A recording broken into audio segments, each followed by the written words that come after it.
pretty much overall, my foundation of my trading style is support and resistance, which is pretty much the everything that the market is pretty much based on. Patterns and everything else, they all are based off of support resistance. The market has to break a certain level of support to actually continue a trend. And the market has to reject from a certain level of support to go the opposite direction to start like a new trend and so on and so on. So I mean, like support resistance pretty much overall is like the best way how to actually analyze the market in my opinion, mainly because you're reading the raw market foundation compared to actually using a whole bunch of indicator-based strategies and so on and so on. So when you could actually read the overall base foundation of the market, you can literally catch almost every single move that the market has to make, which is phenomenal. All right. So just like I said on my previous video, um, here goes some things that I actually use in my trading. Nothing crazy. I don't trade crazy. Trade very, very simple. So overall, I use supply and demand zones, which is pretty much based off of the hour chart majority of the times. Actually, only the hour chart. So let me just write this real quick. This right here, 1 hour chart, 1 hour on the chart. So my support resistance lines are always based off of. It's gonna take some time. Hold on. All right. So the main ones I look for is the dailies. Dailies. These I'm gonna see quite a few. Let's say how much should I put on here? A lot. A lot. Other ones I'm seeing is H4s. H4s are the ones that I pretty much use the most. Honestly, my H4 support and resistance, which is going to be a vast amount. And the H1s is going to be pretty much every now and then. So pretty much like the H1s are only for more critiquing purposes, as far as like when you're actually about to get into an entry. Or if you see a certain level of support resistance that you can actually mark off based off of wicks. And how I mark these off, the daily chart is based off of the line chart. H4 is based off the line chart, and H1 is based off of candles. Right, and that's when I'm actually analyzing them. That's when I'm actually breaking down the market to the most fullest potential. When I actually get my support resistance based off the daily charts, I go based off of the line chart. On daily, H4, line chart again, and H1, I go based off of candles. Okay?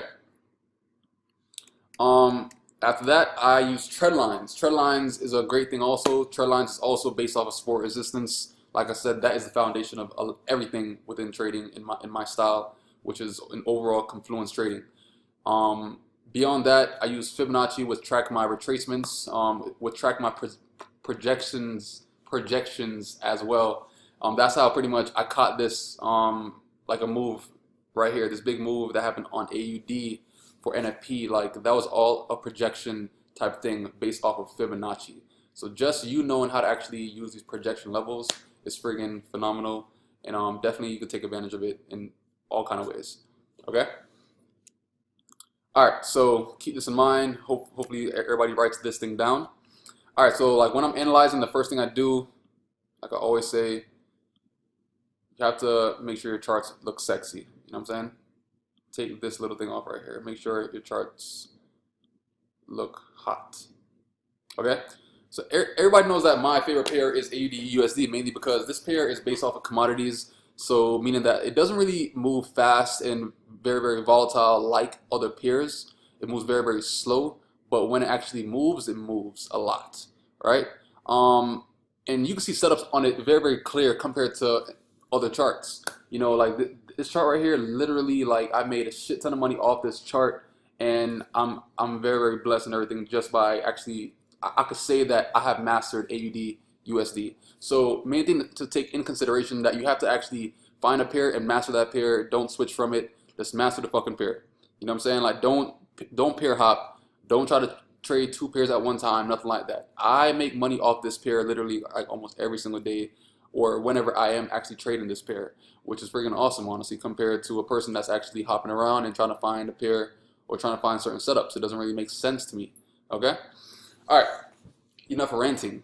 All right. So pretty much, like when I first start, first thing I do, you have to do go on a daily chart.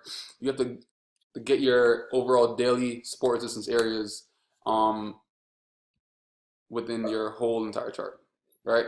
And only try to do it where price is relevant. See like where price is right here. I'm only gonna be pretty much basing things off of everything left of where price is. So price is right here. So everything left of it is relevant to me right now, and that's gonna be helping me figure out where my daily support resistance are based off of. Right. So first things first, what I do is go on my line chart like this, and make sure that this right here is red. So overall, so my dailies are my red horizontal lines. My H4 support resistance. As far as I call these indecision levels, indecision levels. So my daily indecision levels are going to be red because they could be either support or resistance. My H4 indecision levels are going to be green, not a bright green, um, not a super dark green, but this green right here, right here. The third green up from the bottom, right here. That's gonna be my H4 indecision levels color, line color. Okay. My H1 is gonna be orange, which is pretty much the primary color, which is gonna be right here. That's gonna be my H1s. My H4 is gonna be this green.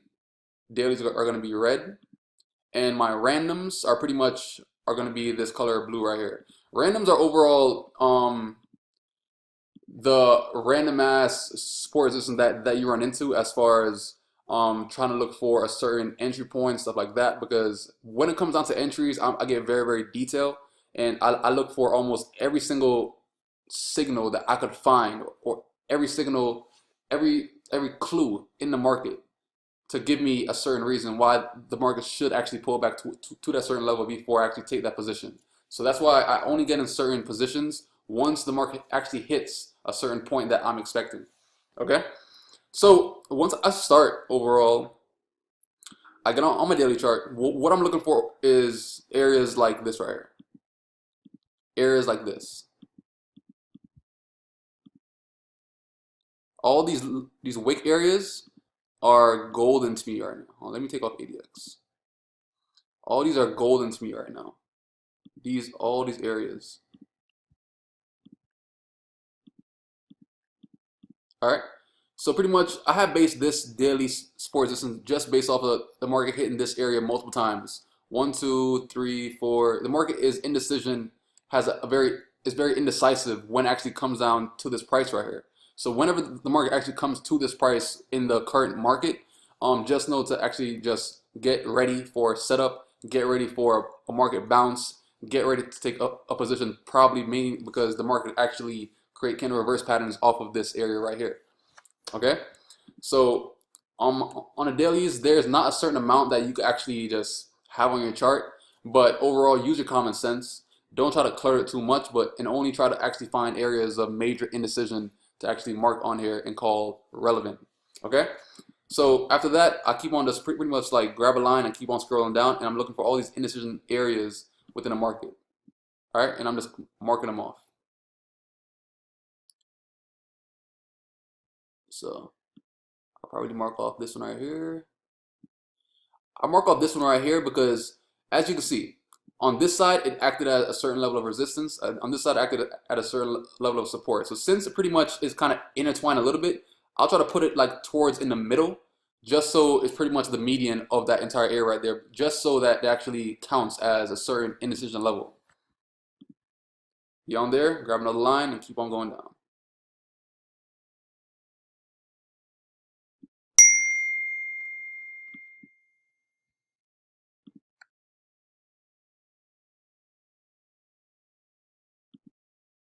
Give me 1 second.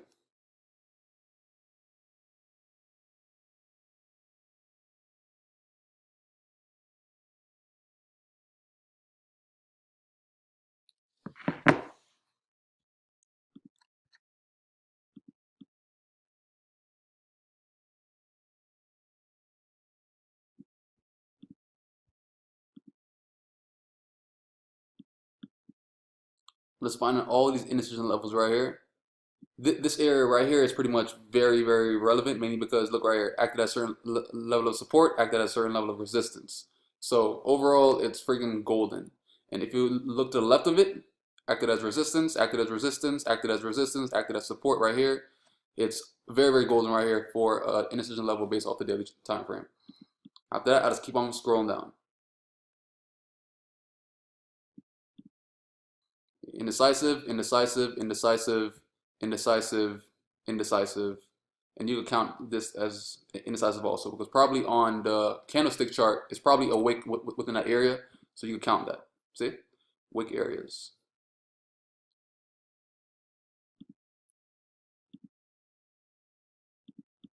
And keep on scrolling down. Okay?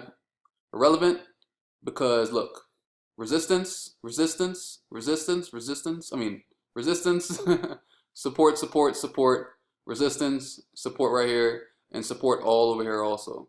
Let's look how it looks on the candlestick chart. Okay, so whenever the market came up to that price, it was very indecisive. So pretty much whenever it comes down to this price in current time, you know, just make sure your ears stick up and get prepared for something to happen.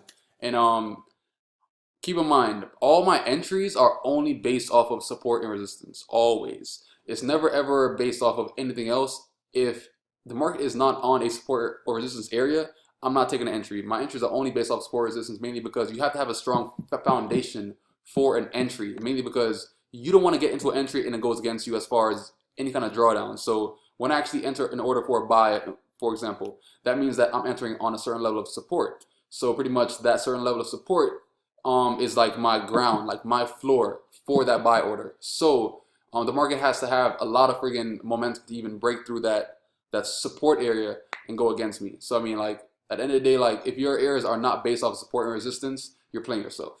You know what I'm saying? And this is how you actually become more consistent also because it gives you more reason as to why you actually enter an order at a certain time for or at a certain area inside a market or at a certain price inside a market. Because if you don't have more reason as far as 2 to 3 reasons why you actually enter the market, then more than likely you enter it for the wrong reasons, right? So you always have multiple reasons why you enter the market as far as what are your fib levels? Do you enter off support resistance? How is market structure? Everything else. So like you always have to have multiple reasons why you enter the market, just so it gives you more confidence. The more confidence you have in your orders, the better your orders can be. Point blank.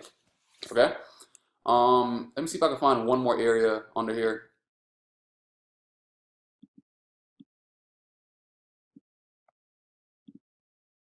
Okay.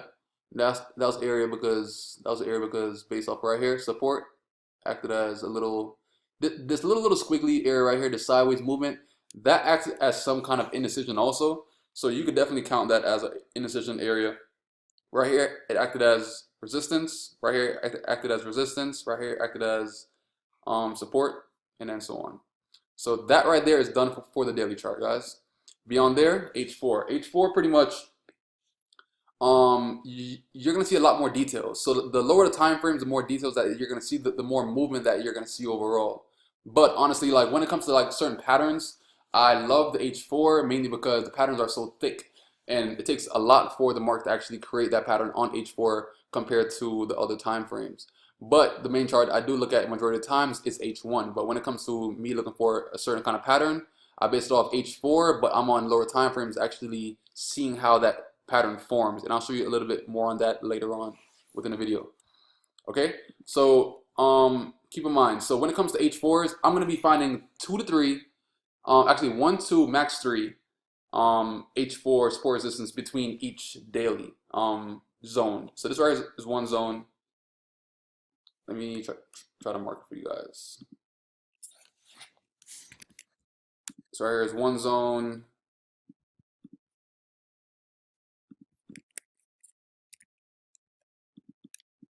Sorry, it's 2 zone, and so on and so on. Zone 1, zone 2, zone 3, zone 4, zone 5, zone 6, zone 7, zone 8. Okay, so in between on these zones or in these zones, I'll be finding 1, 2, max 3 H4 support resistance off these areas right here. All right, so zone 1, let me try to find an indecision level. If you look right here, indecisive, right here acted as resistance, right here acted as support, right here acted as support. And let me see if I can find one more before I leave to the next zone. Okay, I'll probably put it like right here, a little bit down more. Because if you look like right here, remember, every single thing counts. This little slit right there, that counts also. Look what happened right here. Just me basing this off a line chart, I could tell that right there acted as some kind of indecision type of area, and over here acted as resistance also. So that pretty much sums up this whole zone right here as far as me finding my support resistance areas off of the H4s. And the little sideways movements counts as indecision levels. Once you go back on the candlestick charts, you can see how it forms in a certain kind of way and everything, just it being a certain direction on the line chart. Okay, so this area is like a little bit smaller, so I might just find only like one indecision level within this area. So I might just put it right here. Indecision, indecision, indecision. All right, keep on going. Let's go.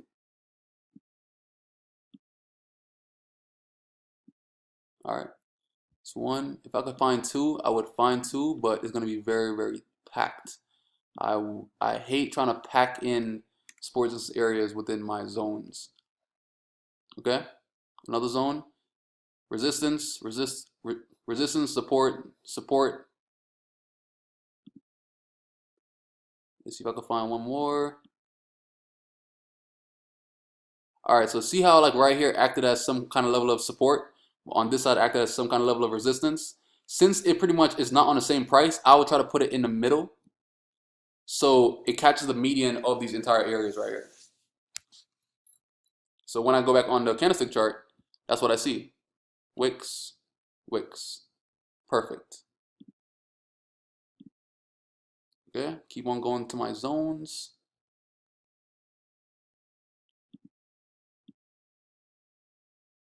Right here, support, resistance, resistance. Perfect. Next zone.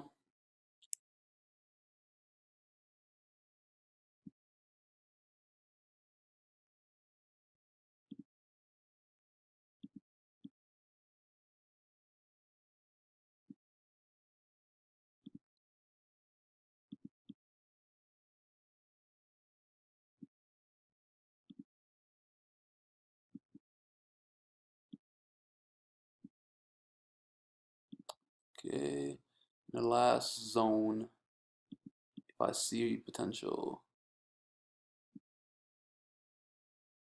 Indecisive, indecisive, resistance, support, all over there. I could probably fit one more within this area. I could find the area right there. Acted as support right here, acted as resistance right here. So that's pretty much perfect. So, all right, so beyond that, I go back to my candlestick chart. Okay, so let me just clear off these zones.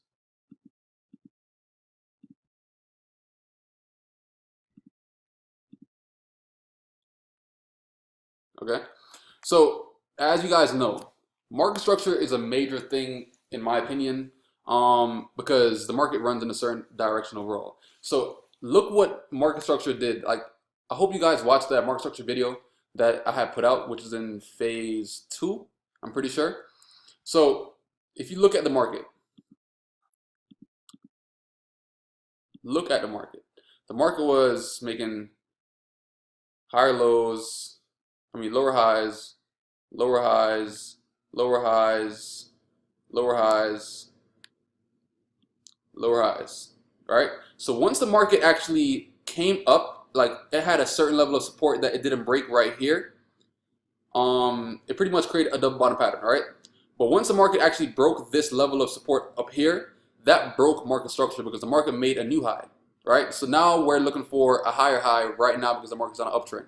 So once the market actually broke that structure, you won't really be looking for a downtrend anymore for long term compared to the counter trends that it's going to be showing. Like this right here is a counter trend, mainly because the new trend is uptrend, right? So the market created lower highs or higher lows actually. Downtrend is going to be lower highs, lower lows. Uptrend is going to be higher highs and higher lows. So the market created higher highs, higher lows within this area right here. So once I seen that, I would know that overall the market switched trends. So I won't be looking for certain trends like I would have been looking if the market was still in the current downtrend that it was. Because the market actually broke market structure once it actually broke this certain level of support, certain level of resistance right here. Once it broke past, that structure is done. Okay, it's literally finished. So once that happens, I would say, okay, the downtrend is done. Perfect. Like let's move on now. Okay. Beyond there, H1. H1 pretty much I'm looking for areas that has a lot of wicks. Areas that has a lot of wicks is like areas like these right here. Wick areas. And all I'm doing is catching the medians of these areas. I'm not getting at the lowest wick, not the highest wick within this area, but pretty much an area that it touches as much wicks as possible across the whole board. So see how like right here, just based off these wicks right here actually, it touches almost every single wick within this whole entire area. And that being said, me knowing that it touches like right there, I could base these areas for support areas also. And if I go to all the way to the left side, you'll see that it's pretty much still being respected in some kind of way when the market actually comes all the way to the other opposite side, which was pretty much in February in 2016 within this whole entire area. It acted as some kind of level of resistance, kind of level of support. It was an overall indecision level just based off of those wick medians right there. All right.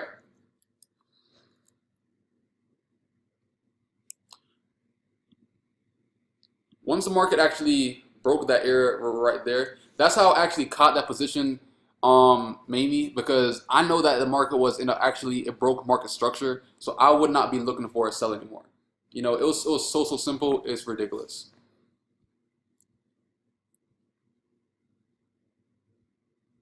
Where's this area?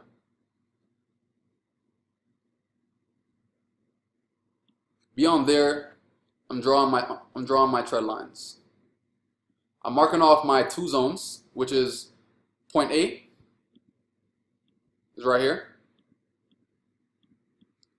Point B is right here. After that, into the future. Into the future, you'll see that the market actually is all right here is a sell zone.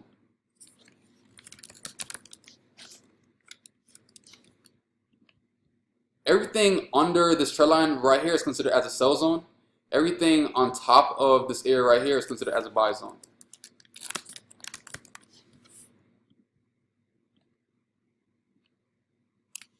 Okay, so what did the market do? The market broke market structure for one. After that, it broke the trend line. It bounced on it, right? Came back down, H4 support. But at the end of the day, it broke market structure. That's the main thing. But look right here. People will probably say that, okay, look, oh my God, it made a new low, this and that. But if you go based off the H4 chart, which is what I exactly did, the market literally didn't break support. It tested it. Okay? Remember what I said inside a previous video on the previous Confluence video? Actually, the market could test an area or it could break an area. It's two different things. Okay? So these areas right here, whenever the market actually creates like a half area like this, as far as like a half candle, it's testing it. It's not breaking it. But to be considered as a broken area of support or a broken level of resistance, the market has to actually break this level of support, actually pass it like this, and create a brand new bearish candle over it and close over it also, which is not what it did. Okay, it didn't do that, so it wasn't considered as broken. The market tested it. Okay, just like right here, tested it. It wasn't even broke over resistance. It tested it. Okay. Compared to, let's say, let me find one real quick for you guys.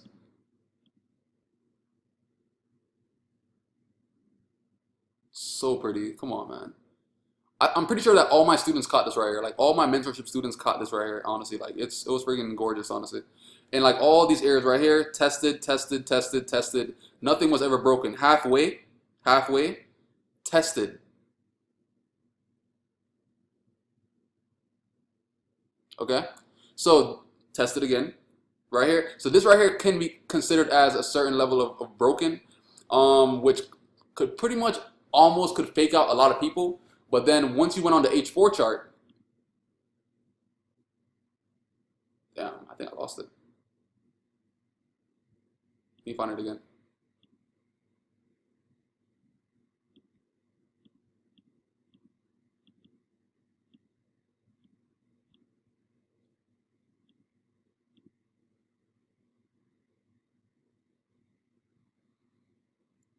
Halfway. It was never ever broken. It was tested. It looked like it's broken on a lower time frame, mainly because on lower time frames you'll see a lot more movement, you'll see a lot more noise compared to the higher time frames. So pretty much that's why I love to trade off the higher time frames now, because I see less noise and I see more clarity within the markets, which is freaking awesome as shit. All over here, it was never broken. Tested, tested, tested, tested. As you guys can see, everything was halfway over it. Nothing was completely broken over it. Again, tested.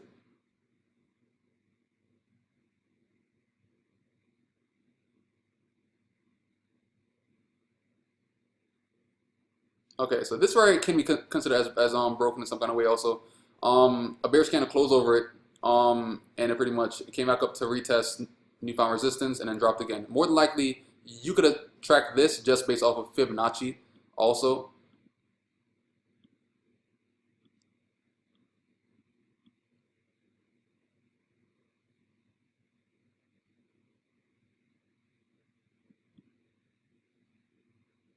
$38.2 retracement, came up, came up, came down, came up, retrace. First level of retrace is going to be your 38.2 mark.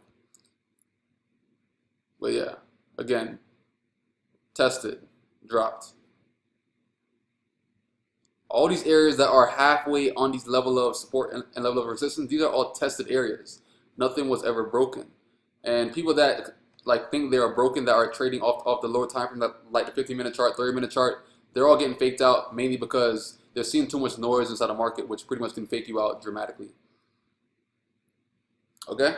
And so, some good things also that people have to take in consideration is that you have to look at your patterns, know your candle reverse patterns, every single one of them. Some examples I stress to know them is because they're very, very valuable. And this is how I get in some bomb ass entries every single fucking time, honestly. So me seeing that this right here is an engulfing pattern, or the formation of engulf pattern on a higher time frame, like the hour chart. A lot of times I would go on a lower time frame, like 30-minute chart or 15-minute chart, to actually enter this kind of order right here, or execute this order actually. Okay. So seeing that it's a pattern on a higher time frame, which is the hour chart. I go on a lower time frame now, it's still a pattern, which pretty much the engulfing pattern right here. Beyond that, I go on a 15-minute chart just to see if that pattern still exists. And which it does, right here. Pretty much it's still considered as a pattern, right? And me seeing these little details inside the market is preparing me for my entry, right? So me seeing that pretty much overall, it didn't actually fully break the daily resistance on this time frame right here. My entry on this area would have been like somewhere like right here. Mainly because of this, right, on this wick right here. So once this pattern formed, I'll be waiting until the third candle after to actually enter the market, because once a candle reverse pattern forms, like an engulfing pattern, the candle that happens after it retraces to some extent to kind of try to fake people out, quote unquote, and then that's when you enter the market. That's when I always enter the market, always. Let me show you guys a better example. Okay, perfect. So this right here is an engulf pattern, 1, 2, right? What happened after? Right here was the third candle. This right here is considered as your entry candle. The market came back down and retested what? H1, which was that median that I drew. Came back down, retested minor support, and then that is when you would have took your entry. just based off the market actually retracing to some extent and shooting back up. Simple as that, honestly. Like right here again, candle reverse pattern, 1, 2. Beyond that, my entry candle is going to be what? This third candle right here. Why? Just based off a minor resistance, minor support actually. That is my level of support, which is right here. Hold on. Sorry, messed up.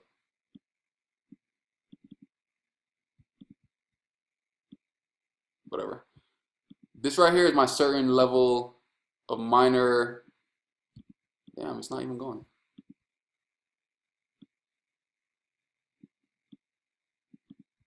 This was my minor level of support, which was based off of this wick right here, this previous wick, candle reverse pattern form. My entry candle is going to be what? After the candle reverse pattern, which is right here, this candle right here. So once it actually retraces to some extent, which was right here, my entry is right here. Damn, this shit's acting so dumb.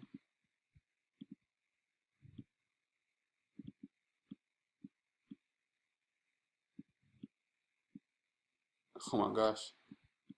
My entry candle is pretty much, my entry candle is right here on this wick right here. After that, take it up. So that's why I'm looking for all these candle reverse patterns on a certain time frame. But you have to actually know what the hell you're looking for. That's the main thing, right? That's the main thing. Once again, candle reverse pattern, 1, 2. Entry, actually the previous wick, which is going to be right here, the bottom of this wick right here, this wick right here.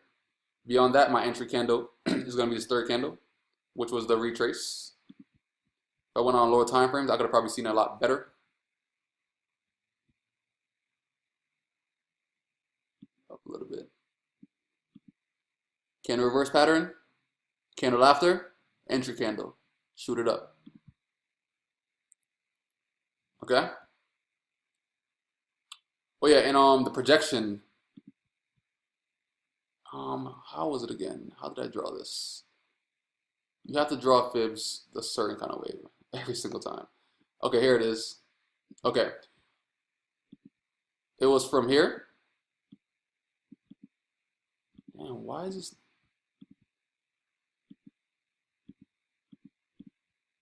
Fibs from there to there, right? 0%. Beyond there, the market retraced to 61.8. So pretty much the projections for a 61.8 retracement is negative 27%, which is pretty much where I have my take profit on this order. Beyond there, if it breaks negative 27%, I'm looking at a 161.8 projection a lot of times. So pretty much it could do a lot of two things also. It could bounce off 38.2 and go to negative 27%, or it could bounce off of 61.8 and go to 161.8 or negative 27 or negative 27%, depending on how everything plays out. Because everything's an overall a case-by-case basis. Nothing is pretty much set in stone. So you have to take in consideration that you have to adapt to the market every single time that is actually doing a certain formation. Okay, nothing's ever going to be the same, but overall, learn how to adapt to the market in every single situation that is actually doing. Okay, and this right here is all pure technical analysis, guys. Nothing crazy, and yeah, but simple as that. Hope you guys enjoyed the video. A little breakdown on Confluence trading, how I take everything in consideration and go from there.